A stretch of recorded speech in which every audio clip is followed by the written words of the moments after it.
we are going to get started on doing a couple more of finding these gradient vectors. And so I've picked two more questions. First one is this guy, and the second one is this one. And there are other questions, like they ask you to sketch it, but didn't we go in, pardon me, didn't we go into that software and you type it in and you look at the picture? So hopefully I don't need to do that. So I'm going to start with the first one, which is question 8. And the function that we're going to be working on is this fella. And I'm going to do a couple of things on this one, which is why I picked it. I know I'm going to have to differentiate it, agreed? And so it has to be written like that. So far, so good. That makes reasonable sense if you're going to differentiate. If you're going to get the gradient vector, it's the partial derivative with x, the partial derivative with y, and the partial derivative with z. And so I'm going to find the x one. Change color. Multiply by the power. Reduce the power by 1. And then differentiate inside with respect to x, and you get 2x. And when you put all that package together, you get 4x over x squared plus y squared plus z squared to the half power. And that's going to be called 4x over the square root of x squared plus y squared plus z squared. And the reason I'm going to write it like that is for style points, right? The original had the square root, so should have the answer. This is the chain rule, right? 4 times this guy to the half, right? Gets you 2 this guy to the negative half, times the derivative, which is 2x. Now, symmetry can be your friend. Would you agree that this function is symmetric? So I don't need to do a whole load of work. Would you agree that the 4y is that guy and the z is the 4z with that guy? You comfortable with that? If you can see symmetry, go for it, right? No reason to reinvent the wheel every single time. Now, the reason I chose that was because it had lots of symmetry in it. And that's basically the end of the question. Now, if you wanted to do, you know, a 3D vector field of that, when you go to the software that I've got in Canvas, put that in as the P, put that in as the Q, and put that in as the R. If you remember the 3D one, this is called P, this is called Q, and this is called R. Now, on the final one of this section, question 12, our function is totally asymmetric, right? There's nothing symmetric about that, which kind of means we have to do it 3 times, doesn't it? So the partial derivative with respect to x is just going to be the cosine of 7y over z. The partial derivative with respect to y is going to be, well, when you differentiate a cosine, you get a negative sign. Oh, but don't you have to differentiate the inside function with respect to y? And what that's going to give me is another 7z. Are you happy with that answer? It would be negative 7x over z. Yes. Are we happy with that answer now? Right. And the ugliest one is going to be the z one. And so what you're going to go is you're going to get an x. You're going to get negative the sine of 7y over z. And then if you differentiate this fraction with respect to z, you get negative 7y over z squared. When you multiply this, you get a positive answer. It looks like you get 7xy. You get a sine of that guy. And the whole thing ends up being over z squared. Does that look good? And The gradient then is first guy, comma, second guy, comma, third guy, right? So that one goes here, that one goes here, and that ugly one goes there.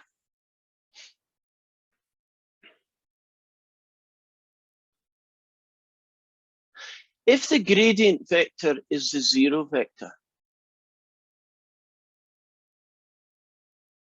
just a very, very weird situation, but if the gradient vector ended up being the number 0, 0, 0,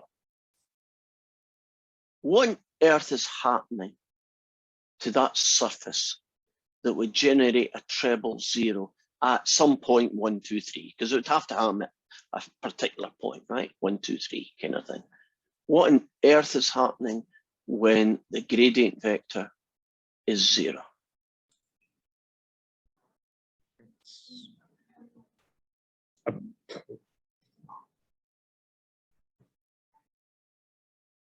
Flat. It'd have to be a plane. Not only just a plane, wouldn't it have to be horizontal? We couldn't even have a slope to it. Right. That's why I stopped myself when I was saying a plane. It's like, wait a minute. So it would be a very weird situation, but I guess it could happen. And that is the end. At least that's all I want to do on those types of questions. So what we're moving on to now, where did I put it? Oh, here we go. Is we're going to do a thing called a line integral. Right, a line integral. Right, let me try and show you what the heck a line integral is.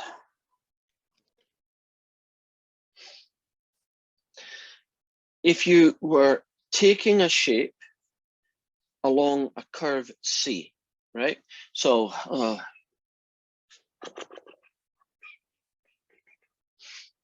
visualize. I can't draw the picture I'm trying to create here. Okay, I will try anyway.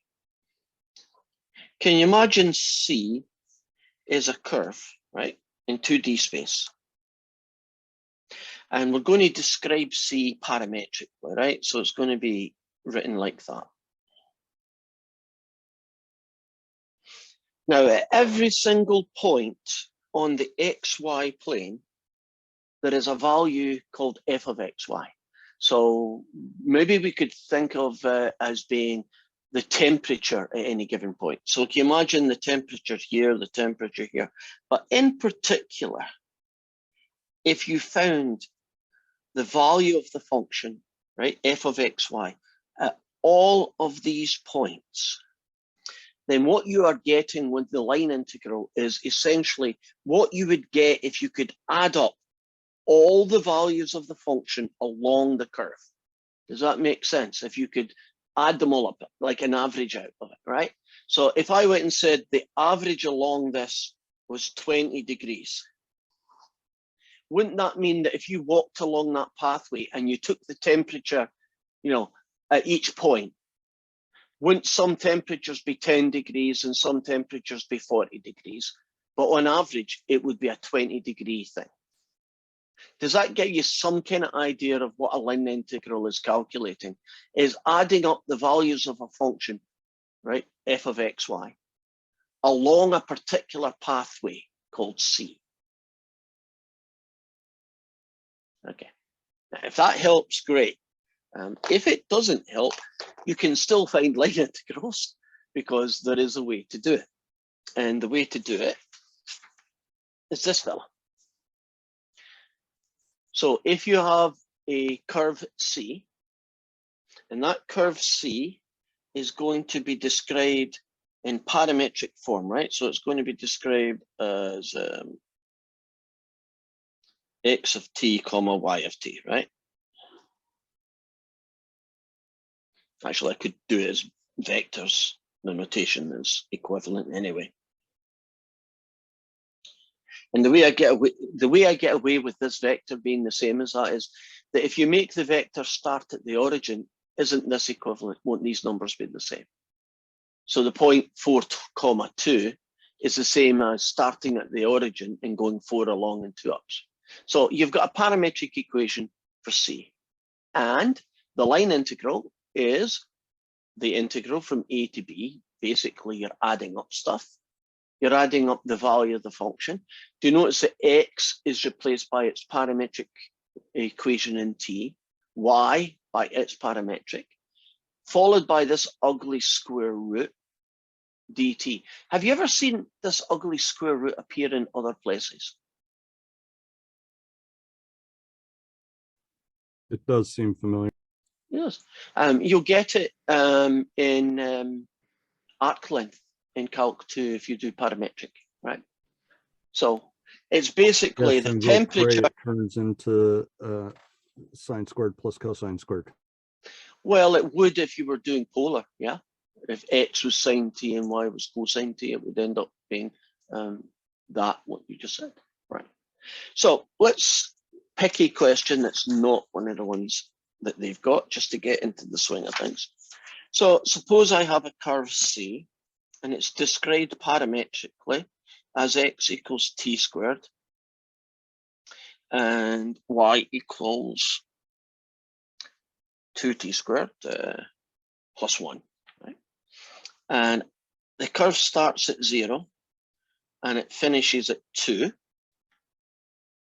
Now, I could go into Desmos, couldn't we? We could sketch that curve if you were interested in seeing it. And we are going to find the line integral over C, and the function is going to be x squared plus y. And when it's a line integral, they put a C here to mean the curve, single integral, and ds is basically the idea that you're doing it going along the curve. So our formula is, oh, I should put that in. Everything is in terms of t. So from t equals 0 to t equals 2, x squared becomes t squared squared, and y becomes 2t squared plus 1. Then you do the square root and finish with a dt. And the square root is this guy's derivative squared plus this guy's derivative squared. And so I'm now going to do the integral from 0 to 2 of t to the 4 plus 2t squared plus 1 times the square root of 4t squared plus 16t squared. And from this point onwards, it's Calc 2. We want to integrate this thing, but we want to do it in the best, most efficient way possible. Well, since these two are the same of each other, can't we combine them into 20t squared?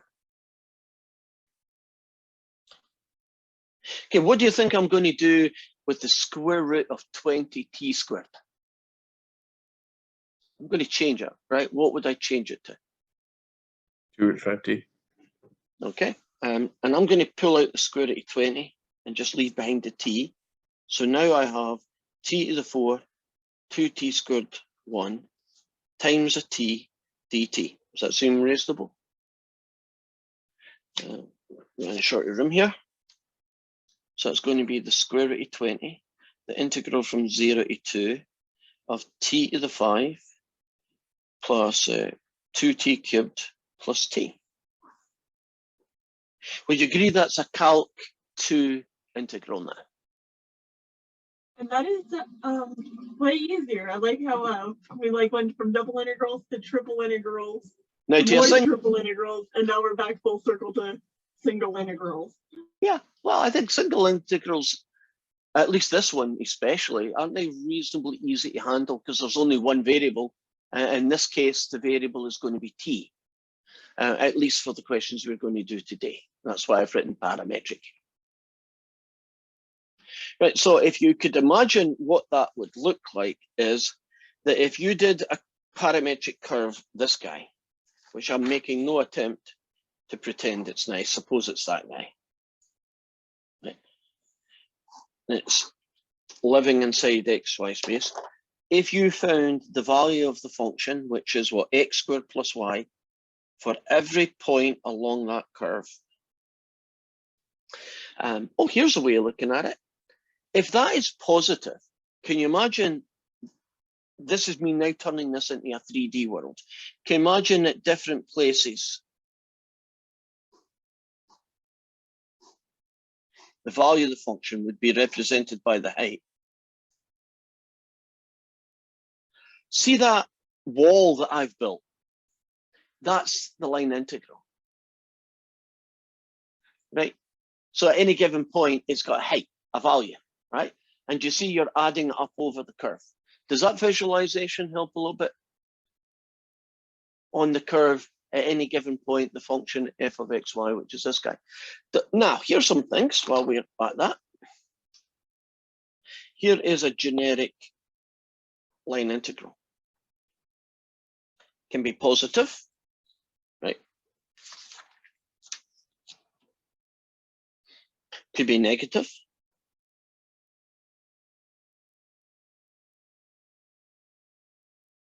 And if you're really, really lucky, it can be 0. Now, if you imagine this curve in 2D, but the red is going vertically upwards, right? Like a height. Haven't we just found the area of this weird fence? That's what the line integral is. What would a negative line integral visually look like? So if you imagine this as being the curve, how would you get a negative line integral answer?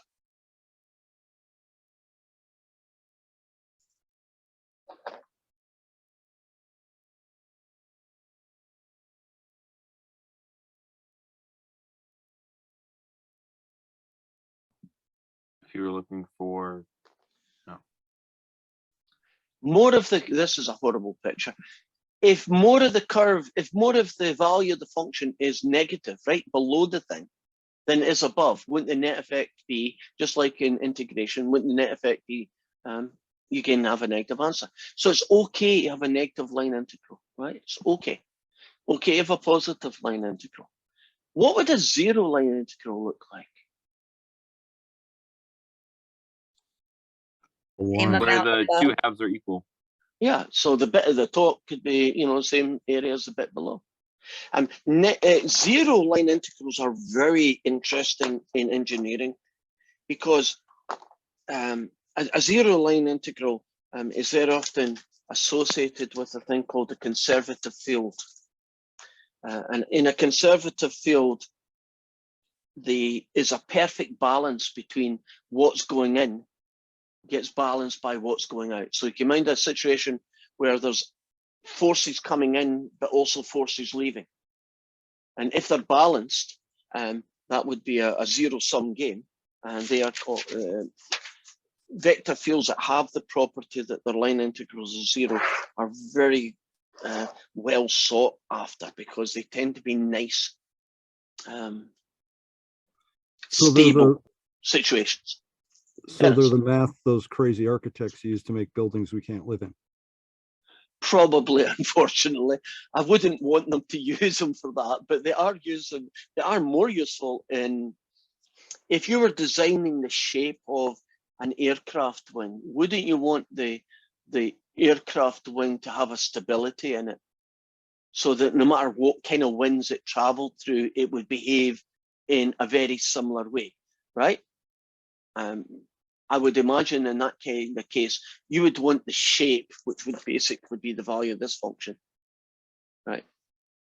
To be a particular shape, right? So that a line integral representing the airflow. So you imagine your surface looks like this, and then your airflow does its thing. That would be your C, right? And this here would be connected to your function. Wouldn't you want that to be nice and stable? You wouldn't like an aircraft to fly really good, except when it's 40 mile an hour winds, in which case it starts shuddering and doing really bad things to you. Don't quote me on that, but that's just my kind of idea of what the heck's going on. So we are going to be doing line integrals, essentially using this formula. I'm now going to do a line integral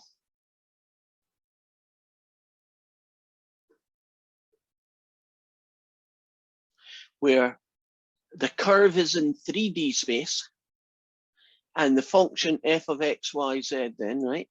So is that, and c is being described as t squared.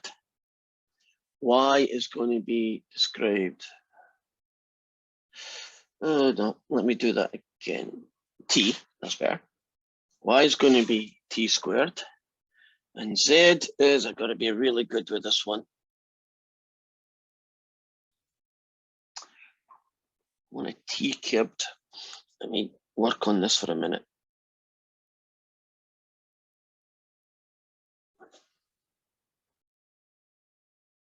That guy. And f of x, y can really be something quite simple. Let's do x plus y plus z. Now, the formula for calculating this line integral is really just an adaptation of the one that is over here. It's going to be, oh, and we'll have t going from 0 to 1. It's going to be the integral from a to b of the value of the function where all the x, y's, and z's are turned into d's, times, okay, big square root, the derivative of x with respect to t squared, the derivative of y with respect to t squared, and the derivative of z with respect to t squared. Does that make sense that if you move up the food chain, doesn't the formula really follow it? Right, so I've only got x, y here, so I have x's and y's here. I have x, y, z here, we have that. Now in the story I've got, it's from 0 to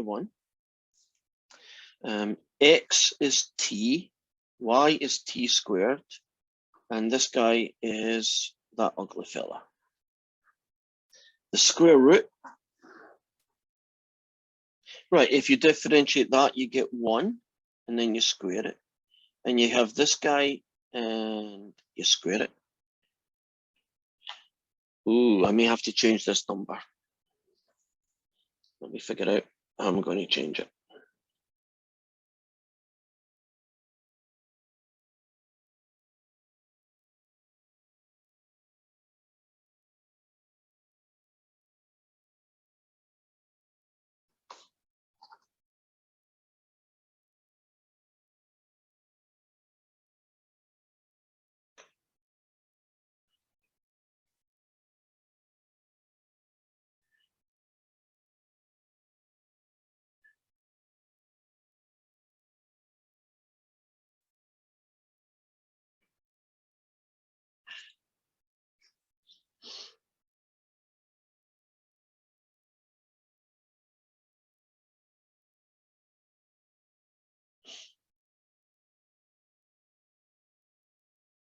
Good grief. Finally got one. I'm trying not to use any of theirs. Gotcha. So we get the square root of 3 t squared squared.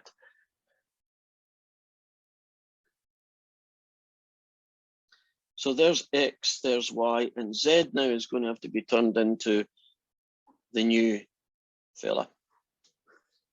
And this fella is 1 plus 4t squared plus 3t to the 4 dt. And that, all that playing about with z is so I could get this. Oh, wait. Yes. Did you write 3 root 3 or is it just root 3? Because you have 3 root 3 here. And you Yeah. have Mhm. just root 3 over here. Right, I'm going to make that 2 anyway. So about the 14th time we got this guy. So this fella here ends up being 2. There we go. So this fella is root 2 over 3 t cubed, right? So this guy is root 2 over 3 t cubed, right? This guy, when you differentiate him, gets you root 2 t squared. When you square that, you get 2t to the 4. And now I have t plus t squared plus this ugly guy, which was not easy to find, times this fella.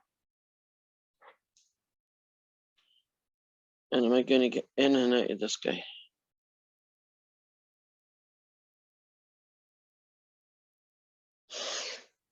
Well, let's work backwards. I wanted a perfect square. Oh, I need 4 here. So I'm going to have to get 2 here. So this is the last time I'm doing this on the spur of the moment. I'm going to make one of these up before we come to class. That way I can play about with it. 2/3 t cubed, 2/3 t cubed. Differentiate that guy, you get 2t squared. 2t squared gets you 4t squared. That's a perfect square. 1 plus 4t squared plus 4t to the 4th. Let me put it over here. I was just trying to make something happen here. That guy. Now, if I put it in this order, do you recognize that it's 2t squared plus 1 times 2t squared plus 1, which is that guy? So all that playing about with that last one was just so I could get a perfect square here, which I finally did get. And so our integral is from 0 to 1 of a t plus a t squared plus that fella. And the square root of this guy is 2t squared plus 1 dt. Would you agree that if I FOIL this out, it's just a Calc 2 question now? Just going to take time.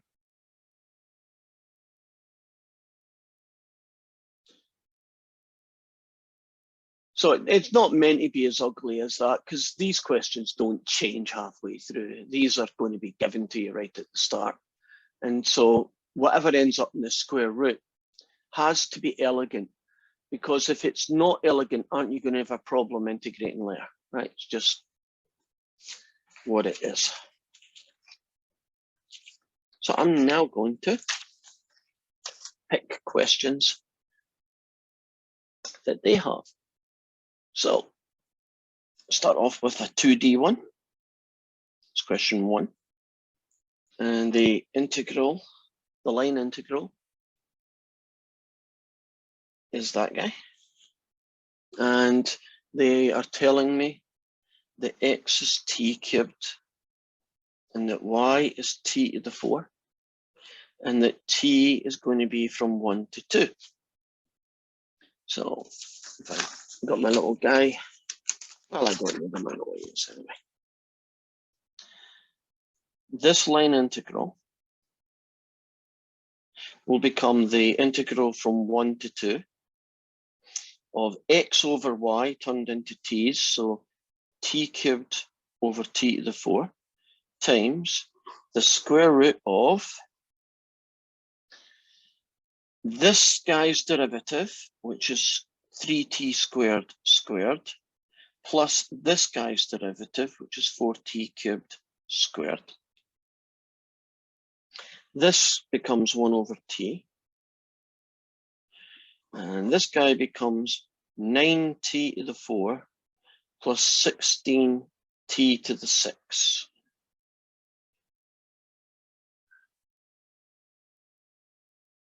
Okay, are we good so far?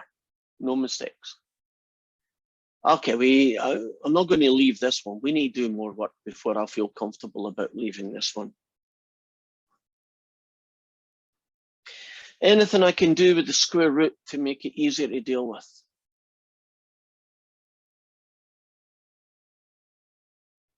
Suck out a t to the 4th. I like it. If you pull out a t to the 4 and then you take its square root, can I call it t squared? And they'll leave you with 19 plus 16t squared. Are you comfortable with that? Now, that t and that t cancels, so I'm now looking at this fella, which is why you should pick questions from the homework. Have you seen how nice these are? If I tried to do that, wouldn't there be about 8 versions before I figured out what numbers needed to go where to make it come out good, right? Okay, one last thing, and then I'm going to leave this guy. What methods do you use from Calc 2 to integrate this ugly integral? U sub. I would be open to use that. Agreed. And would you all agree it's everything inside the square root? And off you go, right? Pretty straightforward. And that was a version of question 1. Now, question 2 is not very nice because it looks like you haven't been told everything that you need. So they want this line integral, and it's described, C is described as the right half of x squared plus y squared equals 25. Now, if you're telling me it's the right half, I'm interpreting that as this. Agreed? And whoa, where is the x equals function of t? Where is the y equals function of t, right? Now, it's doable. We just have to figure out how we're going to do this. Would you agree that if it was polar, the r would go from 0 to 5? You agree? Be careful here. I know we did this before once. What are the range of theta? Be careful here. Negative pi over 2 to pi over 2. Can you remember why you had to do it that way? Otherwise, you don't end up getting the guy that you've got, right? And it has to be from start to finish. Right? Now, if it makes you feel better, I could leave that as thetas, but we typically do these things in terms of t because most of the time these things are traveling with time. If I changed the theta to be t, would you agree mathematically that's just cosmetic? Aren't they the same things?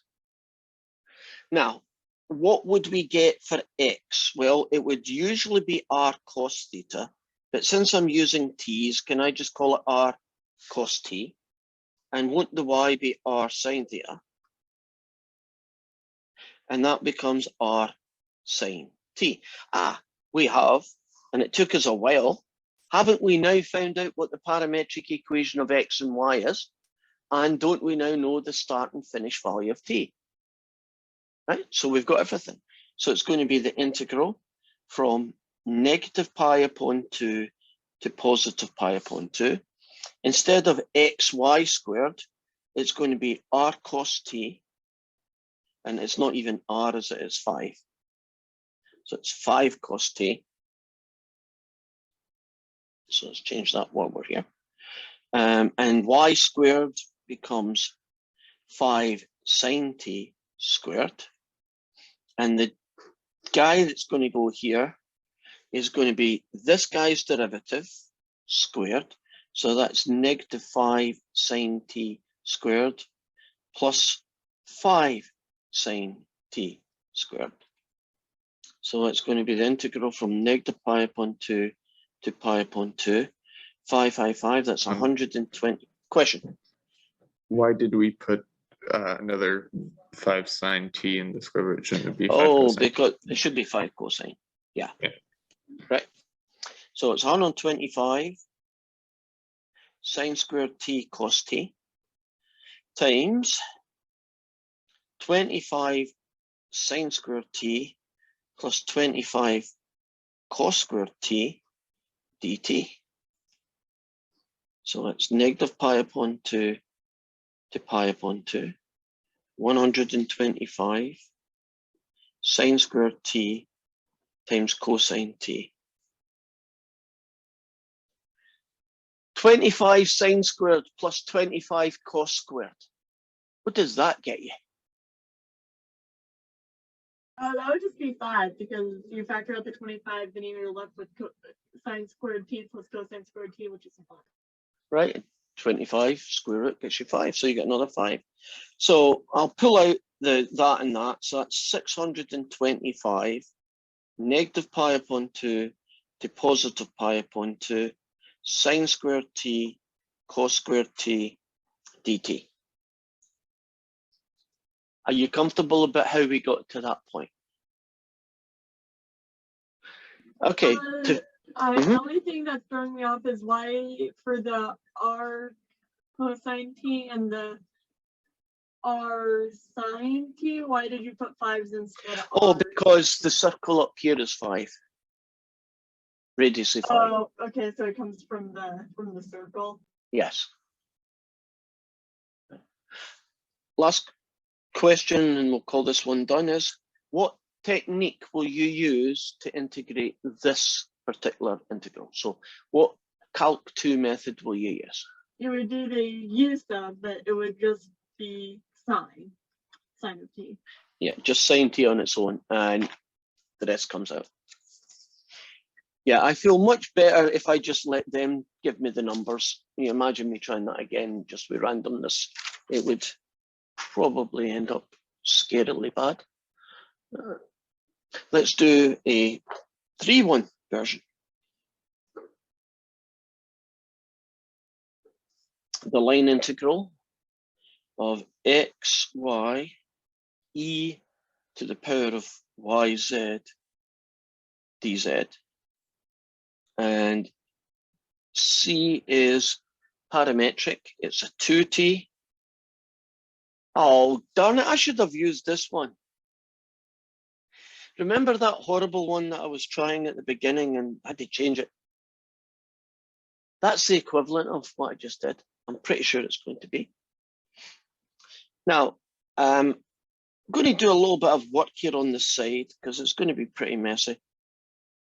One of the pieces of the puzzle that I need is to find this. And since it takes up so much space, I'm just going to find it on its own. That guy, when you differentiate it, is 2, and then you square it.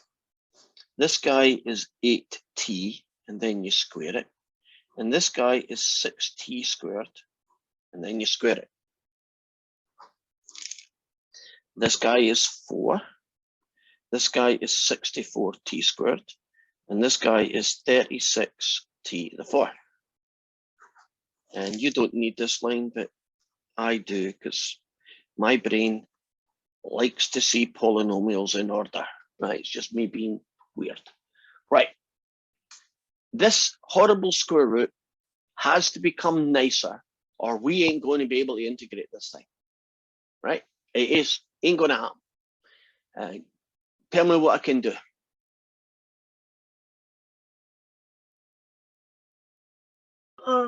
Can we factor a 4 out of everything?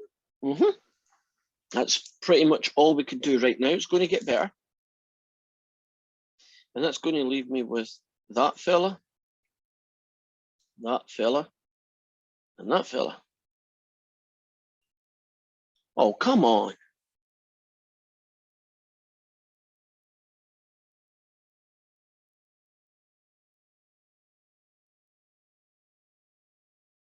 That's not right.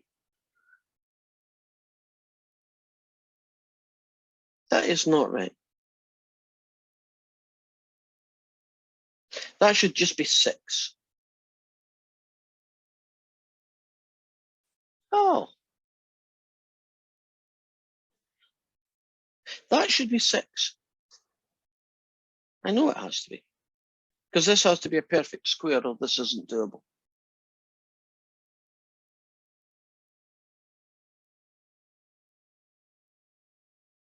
Did you write down the wrong y value in the beginning? That's what I'm looking at.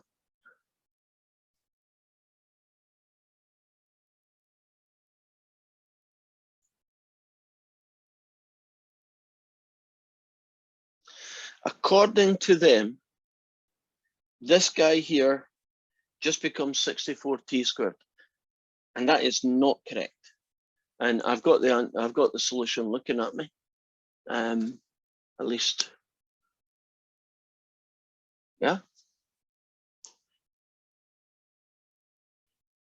Can't argue about that derivative, that's pretty obvious. That's 8t, and you can't argue about that derivative.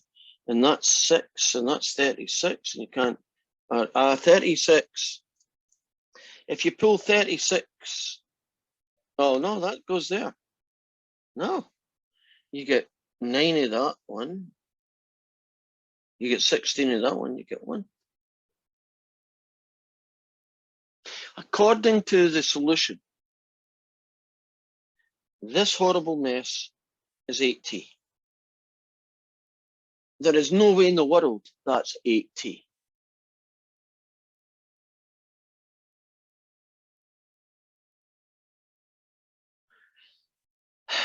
What on earth? I haven't written it down wrong. 2t, 4t squared, 2t cubed. That's not wrong. Okay, tell me what the heck is going here. Right, I'm going to show you the solution, and you tell me if you can see something that I can't. Because what I see is it ain't right. And I don't like that, but I guess everybody makes mistakes, even the textbook. Right, here is our guy. Here is 2t, 4t squared, 2t cubed. I mean, it's not obvious because they don't do all the working, but can you see that 8t there? That would be the bit you'd get from the square root. Would you agree there's no way in the world that you're going to get the square root of 64t squared out of what we have in front of us here? Absolutely agree. I completely agree with that. So the answer is they've screwed up. So, hey, I feel a little bit better that they can screw up just like I do. So question 3 is going to get killed as soon as this class is over, so that you won't have a question to do based on inappropriate data.